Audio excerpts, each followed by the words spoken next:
Pam? Hi, I'm Sharon, and this is day 8 of Read It Again on 365 Days of Literacy for Kids. And today I'm going to be reading a book called Christmas Trees. It actually was a letter written by Robert Frost, and it's been made into a picture book by Ted Rand.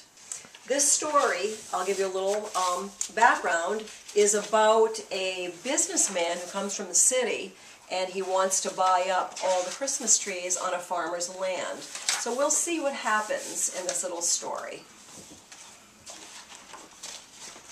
The city had withdrawn into itself and left at last the country to the country, when between whirls of snow not come to lie and worlds of foliage not yet laid, there drove a stranger to our yard who looked the city. Yet in country fashion, in that there he sat and waited till he drew us out a buttoned coats to ask him who he was.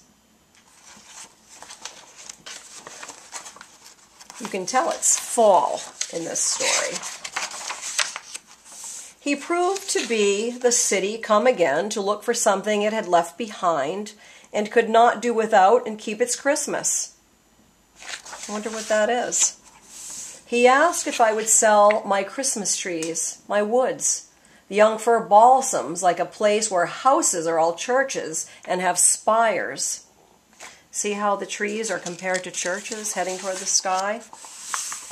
I hadn't thought of them as Christmas trees. I doubt if I was tempted for a moment to sell them off their feet to go in cars and leave the slope behind the house all bare, where the sun shines now no warmer than the moon. How do you think these children feel about selling their Christmas trees? Or their trees? I'd have to have them know it was I, yet more I'd hate to hold my trees, except as others hold theirs or refuse for them. Beyond the time of profitable growth, the trial by market, everything must come to. I dallied so much with the thought of selling, then whether from mistaken courtesy and fear of seeming short of speech, or whether from hope of hearing good of what was mine, I said, there aren't enough to be worthwhile. I could soon tell how many they would cut. You let me look them over. That's what the gentleman from the city said. You could look, but don't expect I'm going to let you have them. The countryman, the farmer said. Pasture they spring in, some in clumps too close that lop each other of boughs, but not a few quite solitary and having equal boughs all round and round. The latter he nodded yes to, or paused to say beneath some lovelier one, with a buyer's moderation, that would do. See how he's looking at this spectacular tree? I thought so too, but wasn't there to say so. We climbed the pasture on the south, crossed over, and came down on the north. And the kids are playing. I wonder what they're thinking. He said 1,000. 1,000 Christmas trees.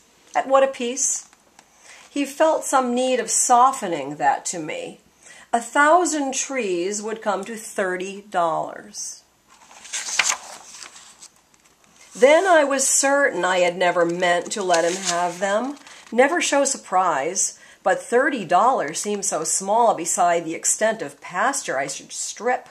3 cents, for that was all they figured out apiece. 3 cents so small beside the dollar, friends, I should be writing to within the hour would pay in cities for good trees like those.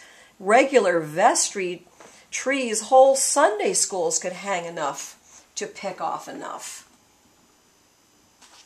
I don't think he's going to sell them.